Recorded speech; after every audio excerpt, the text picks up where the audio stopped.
Ayaw ng papa niya at saka nung asawa niya rin po. Ayaw sa kanya. Opo. Parang itinatakwil na siya, ganun. Sabi niya, dalihin mo na lang kay Daddy Frankie yan. Nay, huwag kay Daddy Frankie, hindi ako doktor eh. Okay, so siya si Mary Ann. May dalawang anak. Love mo ba si Mama? Ba't hindi mo alam? Nung hinabol niya po ako ng itak, na sabi niya papatayin niya daw ako. Maraming salamat po. Laban lang. Kayong tumulong lang sa akin sa anak ko po, sir. Pasensya na po, sir. Okay lang yan, Hindi Nay. ako po na.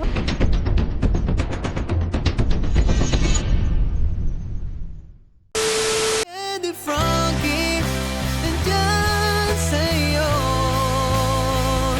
Ang tunay na kaibigan, tutulong sa iyo.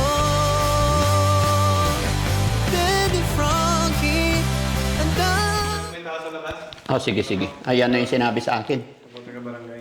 Taga saan barangay sila? Mapandan. Ang layo. Opo. Tara, tara. Papasukin sila. Pahingi upuan dito. Dito na lang sa labas. Hello po. Hello po. Magandang morning. Yes, ma'am. Pasok po. Tuloy po. Tuloy. Pasok po. Sige po. Ha? Oh, sige po. Kumusta po kayo, sir? Ma'am. Tamang-tama po nakilala nung po na din po ako nanonood po sa inyo, sir. Oh. Thank you po, sir. Ha? Upo kayo. Tagal-tagal ko nang gusto kayong makita. Akala ko sa cellphone lang po. Ngayon sa personal na po, sir. Ano po ba problema natin, ay? Yung anak ko pong problema kung matagal na po yun. Kaso nga lang, lumakas lang ang loob ko nung narami po ako nakikitang pinapagamot niyo po, sir. Tapos, lagi nagsasabi sa akin ng mga kaibigan ko po at saka yung anak ng amo ko na dali mo kay Daddy Frankie, matutulungan ka nga ganun kasi nagkakatulong lang po ako, sir. Nagkakatulong po kayo. Opo. Ah, ito po anak nyo. Opo, yan po. May dalawang anak po yan, sir. Hindi niya na nakikita. Ilang taon-taon na po siya. Hindi niya nakikita yung mga anak niya po. Nasaan ang anak niya? Nandun po sa asawa niya. Dati nasa asawa niya po yan, sir. Itong anak nyo. Opo, sila uli niya sa papa niya po. Tapos pag may trabaho po ako, dinadala po dun sa ate ko. Sa ate ko po ang nag-aalaga. Tapos nung umalis po siya, inanap po nung Sabado. Kasi po, nawala na naman po siya. Nawawala itong Opo, anak nyo. opo. Sige na, upo kayo. Ano pangalan ng anak nyo? Mary Ann Marcelia po. Mary Ann Marcilia, ilang taon siya? 30 niya po. Bali, ilan po ang anak nyo? 4 po. Namatay na po yung panganay ko po, sir. Okay, so siya si Mary Ann. Opo. May dalawang anak. Opo. Pangalawa pong anak ko po yan. Okay. Hi, Mary Ann. Kumusta ka? Pwede ba makipagkaibigan? Ako si Daddy Frankie. Kumusta ka? Okay lang. Ay, salamat sa Panginoon. Upo tayo, Mary Ann. Upo tayo. Halika. Upo tayo. Ang ganda ni Mary Ann. Ha? Ayaw mo umupo? Hindi, upo ka para lalong makita yung kagandahan. Ba't ang sexy mo? Ano sikreto? Ha? Matutulungan ka ni Daddy Frankie, kaya nga dinala kita dito. Dahil walang makakatulong sa ating ng iba. Kundi Panginoon lang tapos tayo, si Daddy Frankie. Upo ka, Mary Ann. Upo ka. Para magandang tignan, ha? Sige, upo ka lang. Yan. Thanks to God. Okay. Mary Ann, okay ka lang? Kumain ka na ba? Ha? Nag-almusal na si Ate Mary Ann? Ay, very good. Nag-almusal na daw. Ano naman ang kinain nyo? Pandesal. Pandesal. Sino nagbigay sa'yo ng pandesal? Siya. Sino? Siya. Ah, sino ba siya? Mama. Ay, si Mama. Love mo ba si Mama? Ba't hindi mo alam? Siguro oo. Siguro oo. Bakit hindi ka sigurado? May gumugulo ba sa isip mo? Ha? Right now, sa oras na ito, ano yung nararamdaman ni Ate Mary Ann? Hindi ko po alam. Hindi mo alam. Okay. Sa ngayon, ang una mong gagawin, Ate Mary Ann, magdasal ka lang, ha? para tumawag ka kay God, kay Papa Jesus, para maunawaan at maintindihan mo. At kung ano man yung gumugulo sa isip mo or yung mga nagpapasalimuot sa puso't isipan mo, tumawag ka lang. Banggitin mo lang lagi ang pangalan ng ating Panginoon, magkakaroon ng kaliwanagan ang ating puso't isipan. No? The time na mayroon tayong pinagdadaanan or hindi natin alam kung ano at saan tayo lulugar, lagi lang tayo magdarasal. Okay, magmula ngayon, no? Lagi mong tatawagin ang Panginoong Jesus, ating Jesus Christ. Okay? Siya po ang iyong nanay, no? Kaya pakamamahalin mo ang iyong mga magulang, Okay? Hindi pa huli ang lahat, bata ka pa, may pag-asa pa, no? Okay, so yun mga kababayan, mga kabarangay, napakaaga po, nakita na namin tong sasakyan na to sa harap ng bahay. Bagamat alas 11 na ng gabi kami nakarating dito kagabi, mayroon kaming mission, kaya medyo na tanghali ng gising ang ating mga kasamahan, ang ating team. Pero si nanay po, at saka sila sir, may kasamang barangay Nilombot rescue team. At ay nilapit sa Team Daddy Frank, at ito nga po si Nanay Mary Ann na mayroon din pinagdadaanan. No? Kasapin natin si Nanay. Nay, anong barangay kayo? Nilambot po. Nilombot. Opo, sir. Sino po mga kasama nyo? Kagawad po. Ay, tapos sir. yung asawa niya po. Pakuha pa na isang upuan. Paupuin si sir. Pinsan ko po yung asawa ni Kagawad, kaya humingi po ako. Dumalo po ako sa kay Kapitan nung umuwi ako ng Wibis po, sir. Kasi tinawagan lang po ako ng ate ko. Dahil ganyan nga po, dinala ng papa niya, walang paalam po. Kasi nasa papa niya po ito, kasi nagkakatulong lang po ako, sir, dahil sa gamot ko din po. Ano, bakit kayo nagagamot? Sa sakit ko sa puso din po, sir. Kasi yung anak kong panganay namatay na po sa sakit sa puso din po. Sa hirap ng buhay ko din, sir. Nagkakatulong lang nga po, 7,500 ang sahod ko. Tapos yung binibilihan ko po siya ng bigas, tapos bumibili pa ako ng gamot ko din. Pangangailangan niya tubig, ilaw, binabayaran ko lahat po doon sa ate ko para may matirahan siya kasi ayaw ng papa niya at saka nung asawa niya rin po. Ayaw sa kanya. Opo. Parang itinatakwil na siya, ganun. Ganun din po, pati yung mga, sa totoo lang po, pati yung mga anak ko ayaw tulungan din po. Ako lang tumutulong sa anak ko. Siyempre, ayaw ko po din pabayaan. Opo.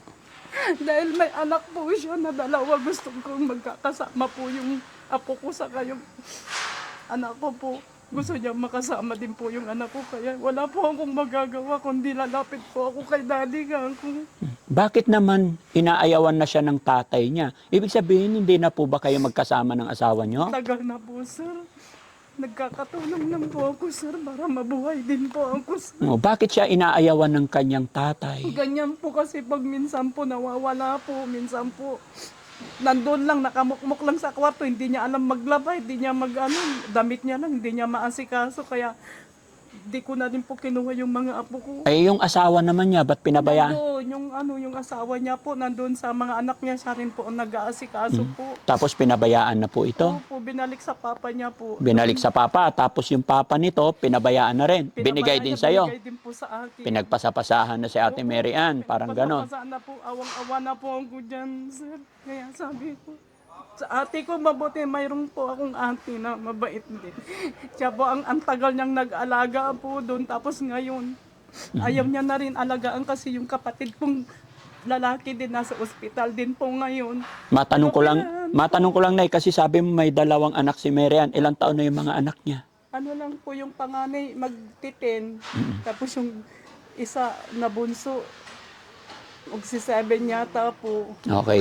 So, kailan po nagsimula ang problema ni Ate Mary Ann? Nung pagkatapos ng pandemic po, ang pinapagawa ko lang po sa kanya, yung albularyo ko lang po siya. Yun lang po kasi wala po akong makakaya. So, magmula umpisa, hindi nyo pa po siya nadala sa pagamutan? Hindi po. Maraming nagsasabi po sa akin, pa-doktor ko, wala naman po akong alam, sir, na kung saan ilalagay na pag ganyan ang kalagayan niya po. Wala po akong alam na kung saan na doktor dadalihin. Sabi nila mayroon daw albularyo. O yun, dadala ko sa albularyo, iluhitin lang siya. Tapos sabi nila, kinulam daw yun. Alam nyo po, Nay, sa nakita ko sitwasyon, hindi naman po sa hindi ako naniniwala sa albularyo. Opo. May mga time po na nagpapahilot ako, nagpapatawas ako.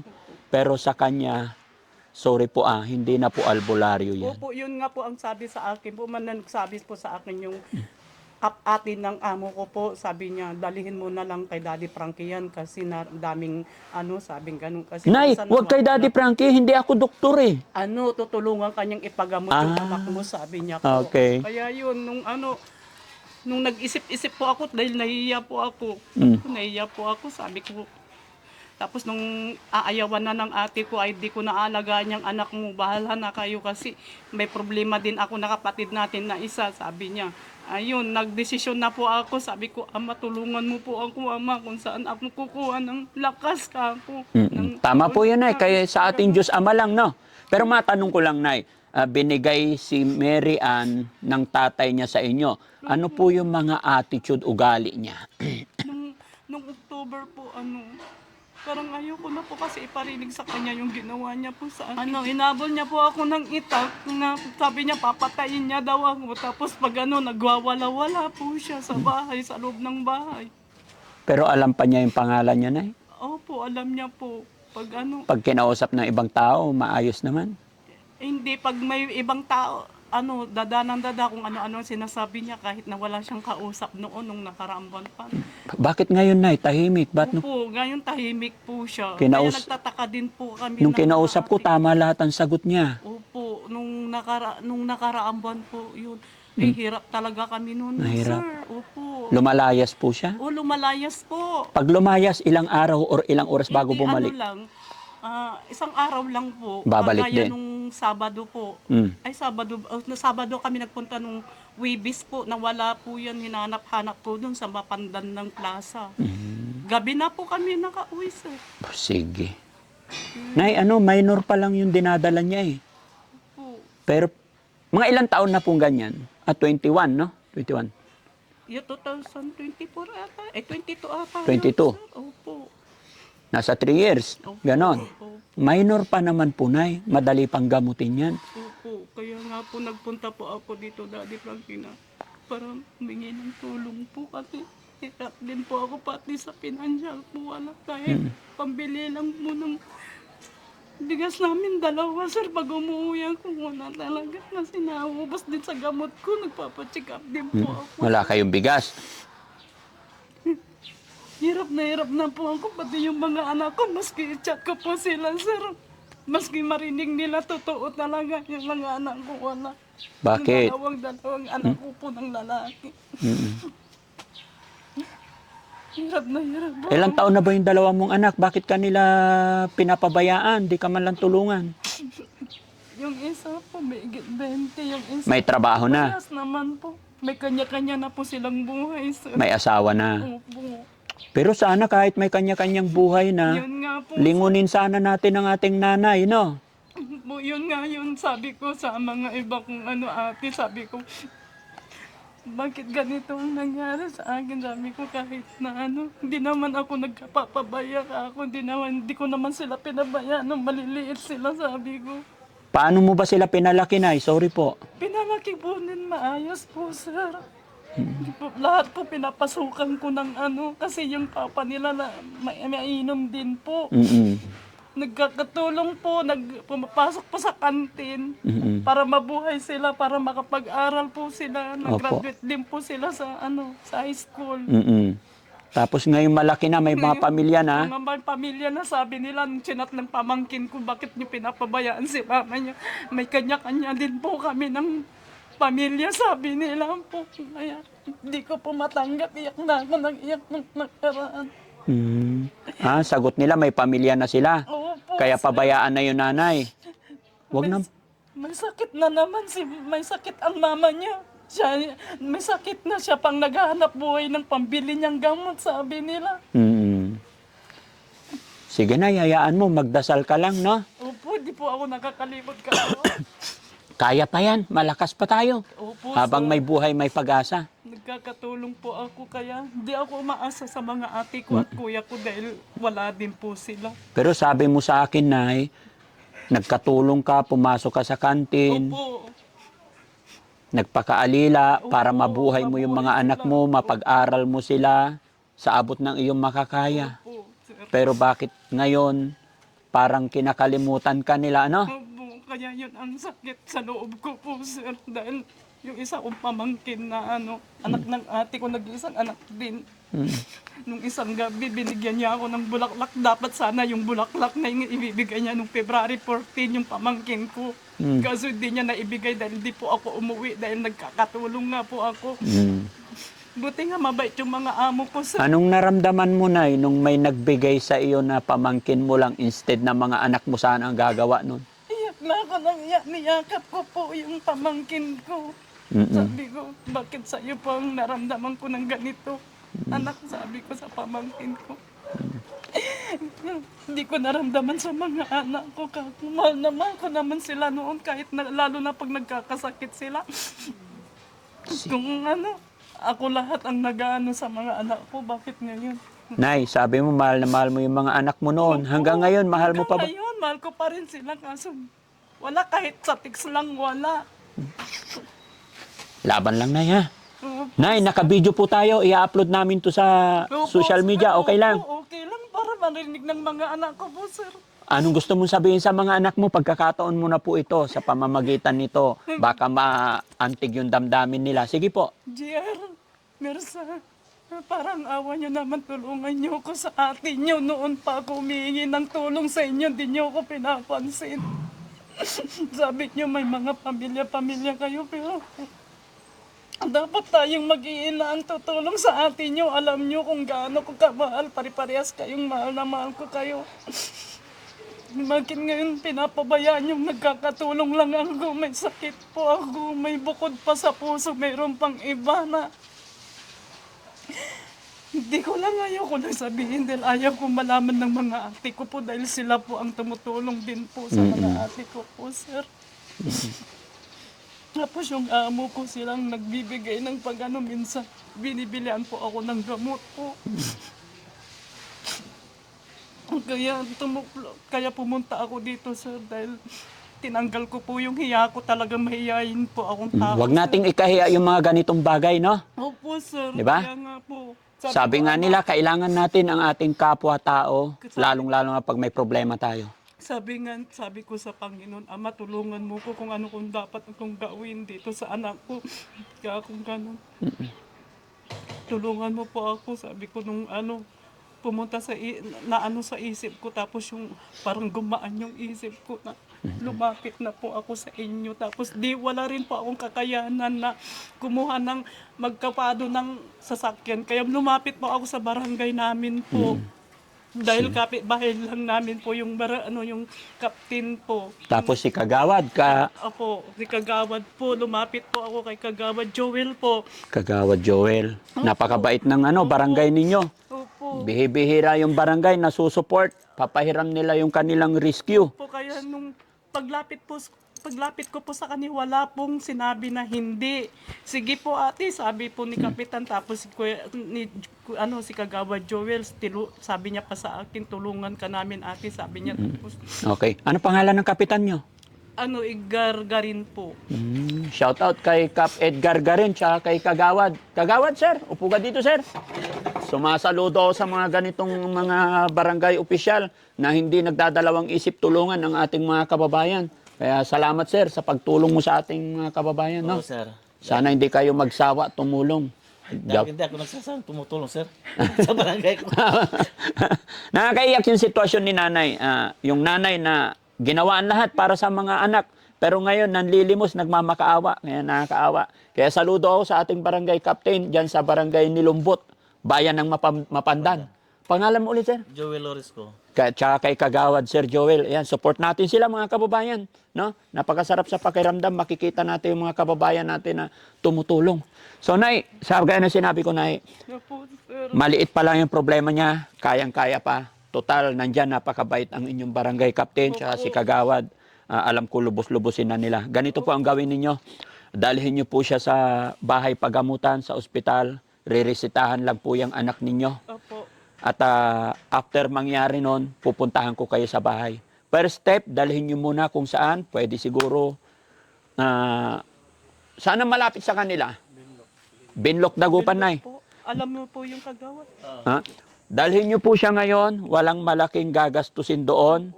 First step lang po muna ito, Nay, ha? Gawin nyo muna. Dahil pag dinala, kahit ako ang magdadala dyan, ganun din po ang gagawin. Kasi may pupuntahan pa kami. Pero sa tulong ng Panginoon at sa paniniwala natin kay God, tandaan mo to, Nay, bawat hakbang na pupuntahan ninyo, magsisimula tayo manalig sa ating Panginoon para bless na bless tayo. No? Dalhin nyo po siya sa Binlock ngayon. Opo, sir. Nagbibigay akong budget. After that, pag hindi na kami busy or after a day, pupuntahan ko po yung lugar niyo, bahay niyo para kumustahin siya. Magbibigay akong budget ni nanay, mga kababayan. Sana makita at mapanood to ng dalawa niyang anak. No? Para sa kanilang kapatid. Opo. Sa dalawa mong anak, ang masasabi ko sa kanila, mga kapatid, tulungan niyo ang inyong kapatid at ang inyong nanay para mas i-bless pa kayo ni God. At pasalamat po kayo, hindi kayo ang dinapuan ng ganitong karamdaman. Alam ko, yung kapatid ninyo, hindi niya ginusto kung ano meron siya ngayon. Kaya kung ano man pinagdadaanan ng kapatid ninyo, ang inyong kapatid, sabi nila, karugtong ng inyong bituka. Panganay po ang inyong kapatid. No? Kaya sana tulungan natin si Ate Mary Ann na kapatid ninyo. 2, 4, 6, 8, 10. Nay, hawakan mo itong 10,000 para sa pagpunta ninyo ng bahay pagamutan, may gagamitin kayo. Opo. Sabi mo kanina, Nay, wala kayong bigas. Jessie, pakuha na isang sakong bigas. Salamat po. Sir, salamat. Maraming salamat.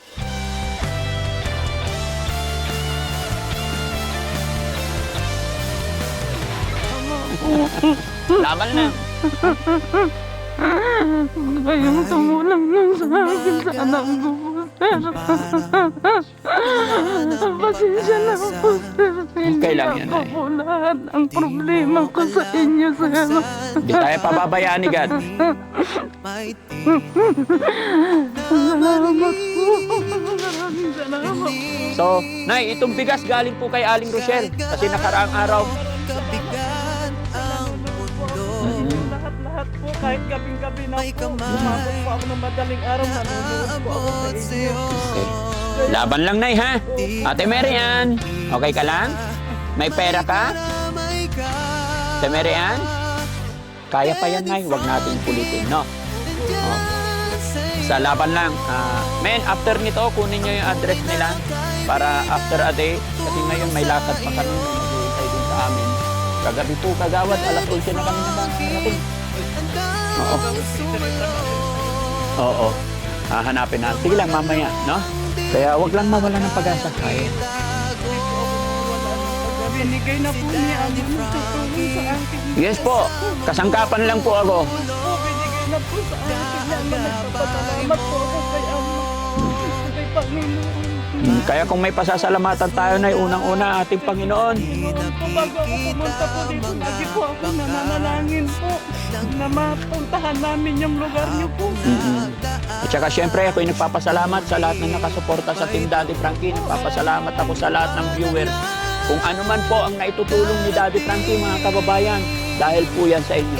Gaya na aking sinabi, hindi po ako makakatulong o hindi ako makakatayo sa inyong harapan kung wala ang suporta nyo. Kaya sa lahat po, yung nakasuporta kay Daddy Frankie, saludo po ako sa inyo. Nakatulong na naman tayo or makakatulong na naman tayo sa isang pamilya kagaya ni Mary Ann. At ito po, susundan ko pa, mga kababayan. Pero syempre, sa dami na ng ating na tinutulungan, kung kaya pang gabayan ng pamilya, ay ibibigay natin, suportahan na lang natin sila. At syempre, bago matapos ang video ito, mga kababayan, ako yung papasalamat din sa aking butihing asawa, si Aling Rochelle, dahil isa rin po siyang tumutulong kagaya ng kanyang ginawa. Nagpadala po siya ng 20 sacks of rice dito sa ating shelter. Galing pa yan ng Makati para ipadala dito. Sabi niya, ibigay natin sa ating mga kababayan na nangangailangan ng bigas. Kaya isa rin si nanay na nabahagian ng bigas galing kay Aling Rochelle. Kaya salamat sa iyo, Mami Rochelle, sa walang sawa pagsuporta kay Daddy Frankie. Maraming salamat po, Madam Rochelle, sa binigay ni So, Frankie. At so, itong, Nay, habang maaga pa, sir, kagawad, pwede nyo silang idiretso ngayon. Sa Bunuan. Upo, dagupan yun. Oh. Idiretso nyo sila doon. lugar po yun. Dagupan, Binlock. Oh, ibibigay po nila. Bibigyan nila, ano? Oh. Okay, so yon mga kababayan, mga kabarangay, dahil may pupuntahan pa kami, may lalakarin pa kami, may mga naka-schedule, salamat sa Panginoon kasi inabot pa nila kami dito at nabigyan natin sila ng atensyon. Loobin nawa ng Panginoon na gumaling si Ate Mary Ann. Thank you so much, Nay. Maraming salamat din po, sir. Kagawad, thank you so much. Salamat. Kagawad, napasama ka sa videos namin. Oo, ano problema Samantalahin sa ko ng pagkakataon, i-shoutout natin ang ating barangay captain na napakabait at saka mga kasamahan natin sa barangay, mga kagawad. Salamat ka, ay Kap Edgar Garin sa pinag-ano mo sa sasakyan sa kay Ate Sally na sinabi namin na pupunta kami kay Daddy Frankie. Wala kayong sinabi agad-agad na oo. Sa mga kabaranggayan ko, salamat sa mga nagtitiwala sa akin na binigyan ng upuan sa barangay ko. Alam niyo naman na isang termino ko lang na marami na akong natulong sa kabaranggayan ko. Salamat sa barangay ni Lumbot. Yun. At syempre, shoutout natin ang ating mayor sa ano. Sa kay Carl Christian Biga, may Mayor Carl Christian Biga. Yan. Mayor, shoutout sa'yo. Nandito ang ating mga kababayan. Maraming salamat. At syempre, sa barangay ni Lumbot, salamat po sa atin lahat. Tsaka sa lahat ng mga kagawad natin, sana mga pasyal ang Daddy Frankie, mamit ko rin kayong lahat. God bless po. Mabuhay po tayong lahat. Thank you, Nay. Salamat Para po, maagap. Daddy. Salamat talaga po. Kung maaari, diretso nyo na lang sila ngayon. Oh, konting ano lang yan. May diesel pa. Ha? Mayroon pa yata sir, mayroon. Meron pa. Hindi, dagdag mo na lang to. Oh, baka kasi para sigurado, ha? Oh, diesel. Sige. Si mahal ang diesel ngayon. Oo. Oh, baka maubusan kayo. Para, idiretso ngayon. Ha? Salamat po Diretso talaga. ngayon. Salamat. Daddy. Okay. Salamat. Men, kunin nyo yung address nila. After a day, pupuntahan natin si Marian. Alamin natin yung ano. Okay. Men, pakikarga to sa ano, para may bigas si tatay.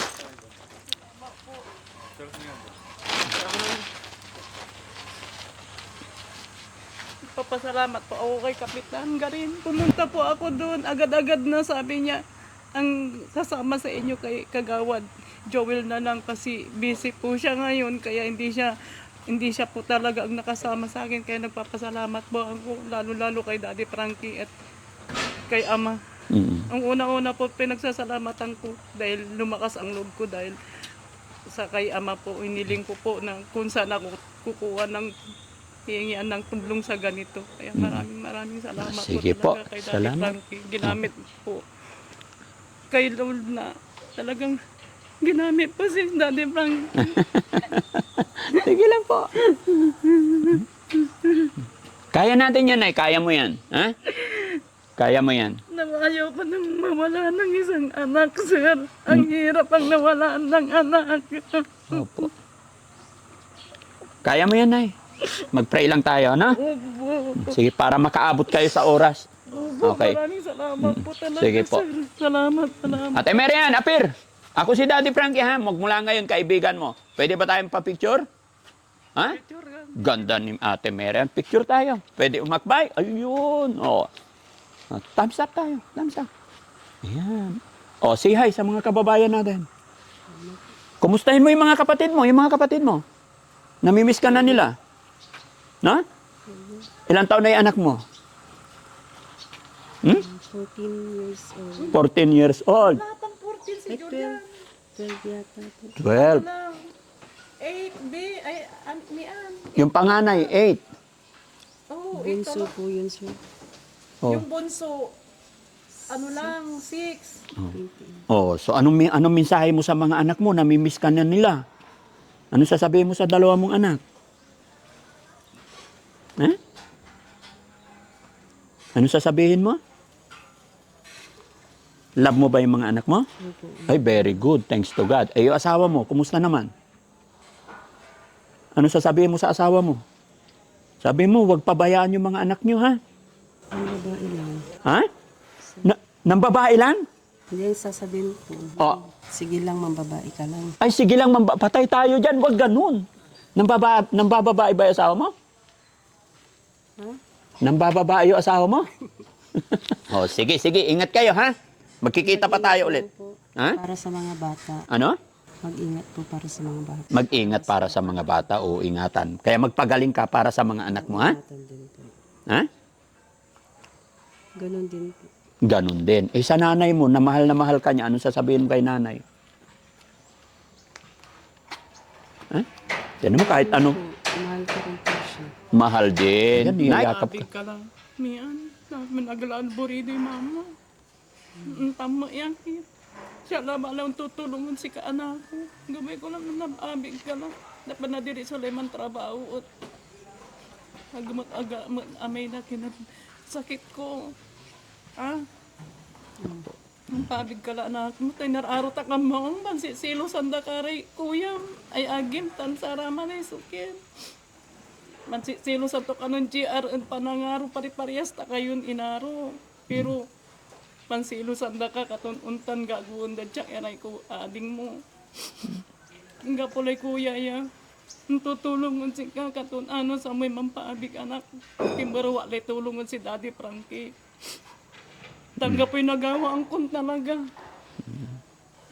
Financial, daddy, katon. Kunting gamutan lang to, Nay. Opo, Kaya pa. opo. Huwag mawala ng pag-asa, ha? O, sige po. Bye-bye, Ate Mian. God bless you more. Thank you po. Okay. Kay Daddy Frankie. Thank you. Di ka nag-iisa, may karamay Ay, gagaling ka, anak. Gagaling ka, ha? Sige. Tayo tayo. Frankie, nandyan sa'yo. Sir. Oo. Gagaling yan, Nay. Walang imposible kay God. Tulong sa iyo. Yan. Yan. Iparamdam mo lang lagi na yung yakap ng magulang, no? Dapat doon siya sa banda. Hindi na malikot pag nasa biyahe. Urong mo siya doon. Yan. Okay. Sige po. Bye-bye po. Ingat po kayo. Mapagmahal sa may sakit, matatanda man o paslit, hatid Hoy. ay pag-ibig, walang kapalit. Pumangon ka, kapatid. Baby Frankie, nandyan sa'yo. Ang tunay na kaibigan, tulong sa iyo. Daddy Frankie, nandyan sa iyo. Ang tunay na kaibigan, tulong sa iyo. Daddy Frankie, hanggang sumalong ng mga luwang di mo na kayang itago. Daddy Frankie, nagmamahal sa'yo. Daddy Frankie.